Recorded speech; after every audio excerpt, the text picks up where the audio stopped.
Assalamualaikum warahmatullahi wabarakatuh dan salam sejahtera buat kita semua. Pada video kali ini kita kembali akan melanjutkan materi pembahasan kita terkait bunyi. Sebelum kita mulai, jangan lupa ya, sains itu menyenangkan. Apa sih yang perlu kita pahami terkait materi bunyi? Yang pertama adalah kita harus memahami sifat-sifat bunyi. Yang pertama, bunyi itu ditimbulkan oleh benda yang bergetar. Yang kedua, bunyi ini merupakan gelombang longitudinal ya, seperti yang kita bahas pada materi sebelumnya, sehingga merambat dalam bentuk rapatan dan renggangan molekul-molekul medium yang dilaluinya. Kemudian, bunyi termasuk gelombang mekanik karena memerlukan medium perantara, bisa di benda padat, bisa di cair atau gas untuk merambat. Kemudian bunyi ini merambat paling baik dalam zat padat dan paling buruk di dalam zat gas. Kemudian ingat, bunyi dapat mengalami pemantulan. Cepat terambat bunyi. Nah, ini yang perlu kita pahami berikutnya. Jadi di pembahasan sebelumnya kita juga membahas cepat rambat gelombang. Ternyata di bunyi juga ada cepat rambat bunyi. Di sini cepat rambat bunyi didefinisikan sebagai hasil bagi antara jarak sumber bunyi ke pendengar dengan selang waktu yang diperlukan bunyi untuk merambat sampai ke pendengar. Ya, rumusnya V sama dengan S per T, di mana V cepat rambat bunyi, meter per sekon, satuannya, S adalah jarak sumber bunyi ke pendengar, meter, dan T adalah waktu yang diperlukan bunyi untuk merambat. Ya, tentu satuannya sekon. Pada gelombang bunyi itu juga ternyata berlaku rumus V sama dengan lambda dikali dengan frekuensi.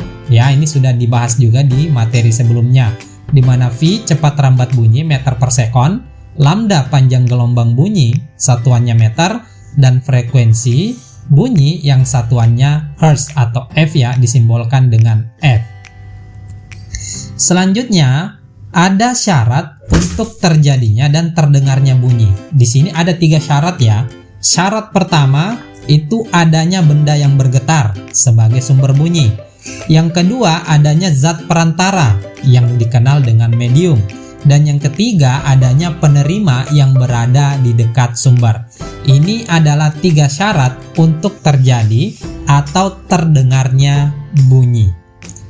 Selanjutnya, bunyi itu terbagi-bagi ya, atau bermacam-macam. Nah, berdasarkan frekuensinya itu bunyi dibagi menjadi 3. Ada yang infrasonik. Kapan dikatakan infrasonik? Jika frekuensinya kurang dari 20 Hz.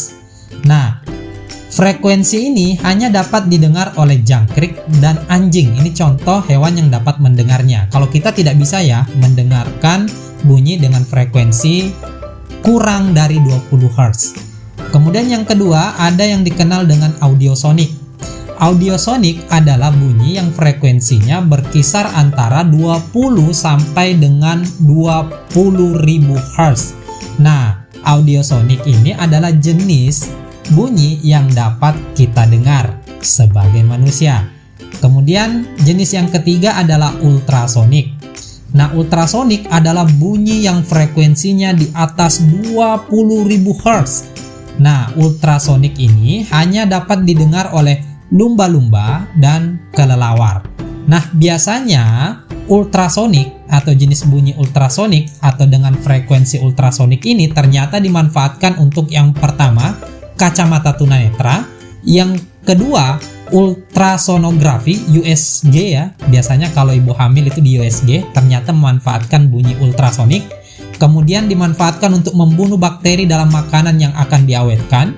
Kemudian dimanfaatkan untuk mencampur logam agar merata, dan yang terpenting nih, digunakan untuk mengukur kedalaman laut. Nah, nanti mungkin juga akan ada perhitungannya ya. Nah, selanjutnya di bunyi itu juga terdapat istilah-istilah yang harus kita pahami. Yang pertama ada yang dikatakan dengan nada. Nada yaitu bunyi yang frekuensinya tetap dan teratur. Yang perlu dipahami, tinggi rendahnya nada pada bunyi itu tergantung pada frekuensi bumi. Ya, tinggi rendahnya tergantung pada frekuensi bunyi. Sedangkan kuat lemahnya itu tergantung pada amplitudo. Dipahami ya? Jadi tinggi rendahnya nada tergantung pada frekuensi bunyi, sedangkan kuat lemahnya tergantung pada amplitudo bunyi. Kemudian ada bunyi yang dikenal dengan desah. Desah itu adalah bunyi yang frekuensinya tidak teratur. Contohnya nih, suara angin dan suara ombak.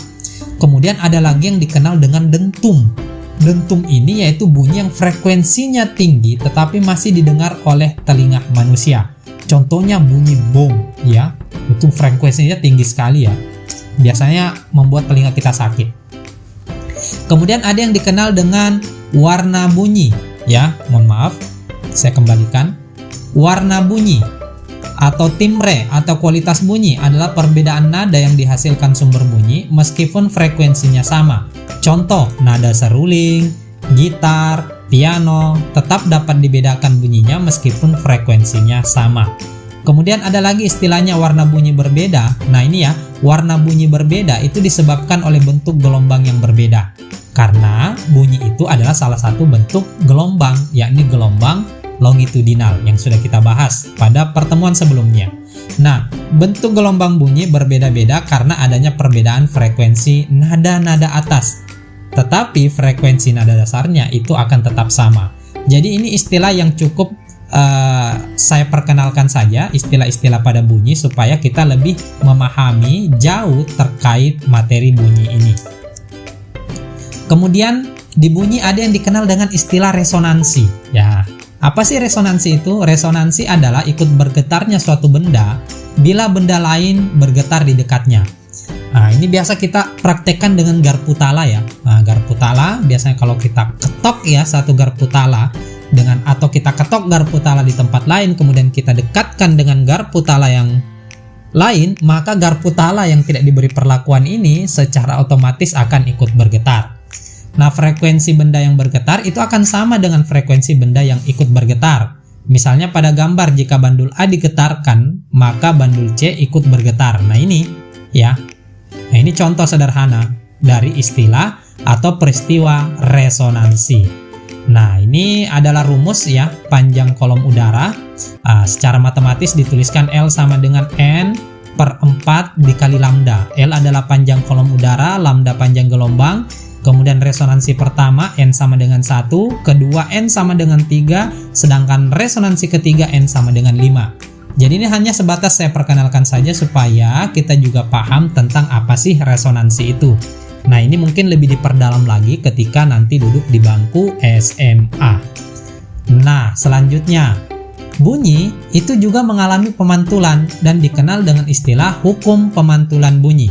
Di mana bunyinya adalah, jadi hukum pemantulan bunyi itu bunyinya, yang pertama bunyi datang, bunyi pantul, dan garis normal terletak pada satu bidang datar. Nah ini, bunyi datang, bunyi pantul, garis normal terletak pada satu bidang datar. Yang kedua, sudut datang, ya I, itu sama dengan sudut pantul, yaitu R.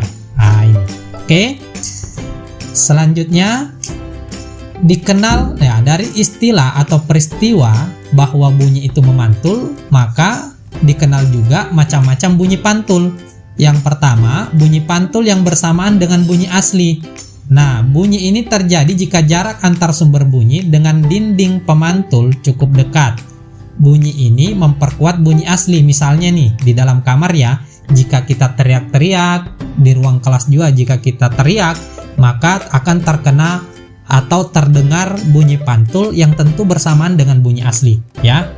Nah, yang kedua ada yang dikenal dengan istilah gaung atau kerdam.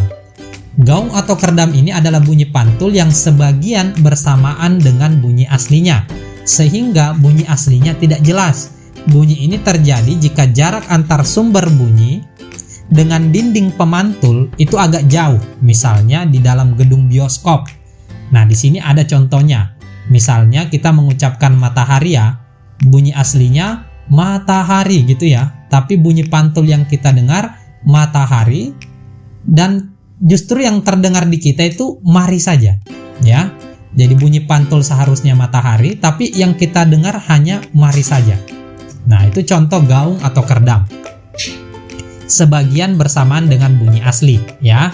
Kemudian jenis yang ketiga adalah gema. Gema adalah bunyi pantul yang terdengar setelah bunyi asli selesai diucapkan. Bunyi ini terjadi jika jarak antar sumber dengan dinding pemantul itu cukup jauh, misalnya di lereng bukit dan lembah. Nah, misalnya kita mengucapkan matahari, bunyi aslinya adalah matahari. Bunyi pantulnya matahari dan yang terdengar ke kita adalah matahari, matahari. Nah, ini tentu sudah sering kita dengar ya, sering kita alami dalam kehidupan kita sehari-hari. Nah, yang perlu dipahami juga, zat-zat yang dapat menyerap bunyi yang diterima disebut dengan zat peredam bunyi. Zat-zat apa saja yang dapat kita gunakan untuk meredam bunyi? Itu yang pertama misalnya karpet, yang kedua karet, kemudian karton, busa, wol, gabus, dan masih banyak lagi. Oke, apa sih manfaat bunyi pantul? Nah, ini yang pertama adalah mengukur kedalaman laut, survei geofisika, ultrasonografi, kacamata tunanetra, mendeteksi cacat dan retak pada logam, mengukur ketebalan plat logam, menentukan cepat rambat bunyi di udara sebagai sonar. Nah, di sini ada rumus pemantulan bunyi ya. V sama dengan S per T sama dengan 2 kali D per T, di mana D itu dirumuskan dengan jarak bunyi ke dinding pemantul yang satuannya M dan T adalah waktu yang satuannya sekon. Rumus ini nanti akan kita gunakan untuk menghitung kedalaman laut. Oke, akan kita contohkan. Nah, di sini ada faktor-faktor yang mempengaruhi kuat bunyi. Yang pertama, amplitudo sumber bunyi, jarak antar sumber bunyi dengan pendengar, adanya resonansi, dan adanya dinding pemantul. Ini adalah faktor-faktor yang mempengaruhi kuat bunyi. Oke, mengukur kedalaman laut, tolong diingat ini ya, hukum pemantulan bunyi. Nah, sekarang kita akan coba contoh soal ya. Di sini soalnya, kapal pencari harta karun memancarkan bunyi ke dasar laut jika cepat rambat bunyi gelombang di air laut 1400 meter per sekon, dan setelah 2 sekon kemudian terdengar bunyi pantul, berapakah kedalaman dasar laut tersebut?